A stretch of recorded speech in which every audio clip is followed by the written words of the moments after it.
പ്രതിപക്ഷത്തിരിക്കുമ്പോൾ എല്ലാവരും ജനങ്ങളുടെ ശബ്ദമാണ്. ഇന്ധനവില കൂടുമ്പോൾ അപ്പോൾ പ്രതിഷേധമാണ്. നികുതി കുറയ്ക്കണമെന്ന് പറഞ്ഞുകൊണ്ട് അവർ സമരം ചെയ്യും. പക്ഷേ അധികാരത്തിലെത്തിക്കഴിഞ്ഞാൽ എന്താണ് സംഭവിക്കുന്നത്? അപ്പോൾ പെട്ടെന്ന് കണക്കുകൾ മാറുന്നു, വാദങ്ങൾ മാറുന്നു, വാഗ്ദാനങ്ങൾ മാറുന്നു. ഇന്നലെ വരെ ജനങ്ങളെ കൊള്ളയടിക്കുകയാണെന്ന് പറഞ്ഞവർ ഇന്ന് സർക്കാർ നടത്തണമെങ്കിൽ വരുമാനം വേണമെന്ന് പറയുന്നു. ഇന്നലെ വരെ നികുതി കുറയ്ക്കണമെന്ന് പറഞ്ഞവർ ഇന്ന് അതത്ര എളുപ്പമല്ല എന്നും പറയുന്നു. എന്താണല്ലേ?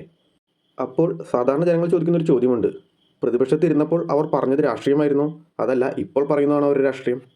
നിലപാടിൻ്റെ രാജകുമാരൻ എന്ന് പറഞ്ഞ് അധികാരത്തിൽ കയറിയവർ പണ്ട് പറഞ്ഞ ആ നിലപാട് ഒന്ന് ഓർത്താൽ നല്ലതാണ്.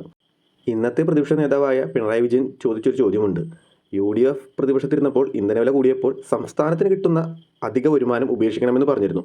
ഇപ്പോൾ UDF അധികാരത്തിലാണ്, VD സതീശൻ അത് ചെയ്യുമോ എന്നാണ്. അദ്ദേഹം ഒന്ന് ഓർമ്മിപ്പിച്ചതാണ്. പക്ഷേ ഒരു കാര്യം കൂടെയുണ്ട്. ഉമ്മൻചാണ്ടി സർക്കാരിൻ്റെ കാലത്ത് ഈ അധിക നികുതി വേണ്ടാന്ന് വെച്ചിട്ടുണ്ടായിരുന്നു. പക്ഷേ അതേ കോൺഗ്രസ് ഇന്ന് ഭരിക്കുമ്പോൾ അവർ വേണ്ടാന്ന് വെക്കുന്നില്ല. ഇന്നത്തെ കോൺഗ്രസ് മുഖ്യമന്ത്രിയായ VD സതീശൻ നേരത്തെ പറഞ്ഞത് വിഷയം സർക്കാർ പരിശോധിക്കുകയാണ്, നികുതി കുറയ്ക്കണോ വേണ്ടയോ എന്നുള്ളത് തീരുമാനമായിട്ടില്ല എന്നൊക്കെയാണ്.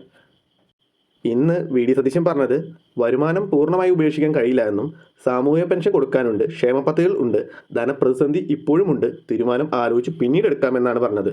ഇത് കേൾക്കുമ്പോൾ പലർക്കും തോന്നും, ഇത് തന്നെയല്ലേ തോമസ് ഐസക് 2021 പറഞ്ഞത്?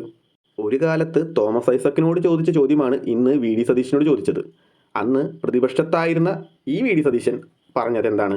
അധിക നികുതി വരുമാനം ജനങ്ങൾക്ക് തിരികെ നൽകണമെന്നായിരുന്നു. ഇന്ന് അധികാരത്തിലെത്തിയപ്പോൾ അതേ ആളുകൾ പറയുന്നു ആ വരുമാനം ഉപേക്ഷിക്കാൻ കഴിയില്ല എന്നാണ്. തോമസ് ഐസക് മാറി ബാലഗോപാലൻ വന്നു. അത് കഴിഞ്ഞപ്പോൾ ഇപ്പോഴത്തെ മുഖ്യമന്ത്രിയായ VD സതീശൻ വന്നു. ആളുകൾ മാറി, സ്ഥാനങ്ങൾ മാറി, പക്ഷേ ജനങ്ങളിൽ നിന്ന് പിരിച്ചെടുക്കുന്ന അധിക നികുതി ഇതുവരെ മാറിയിട്ടില്ല. കേരള രാഷ്ട്രീയത്തിലെ പ്രതിപക്ഷവും ഭരണപക്ഷവും തമ്മിലുള്ള ഏറ്റവും വലിയ വ്യത്യാസം ആശയങ്ങളിലല്ല, അവർ ഇരിക്കുന്ന കസേരയിലാണ്. കസേരകൾ മാറുമ്പോൾ വാക്കുകളും മാറുന്നു, പക്ഷേ ജനങ്ങളുടെ ദുരിതം മാത്രം മാറുന്നില്ല.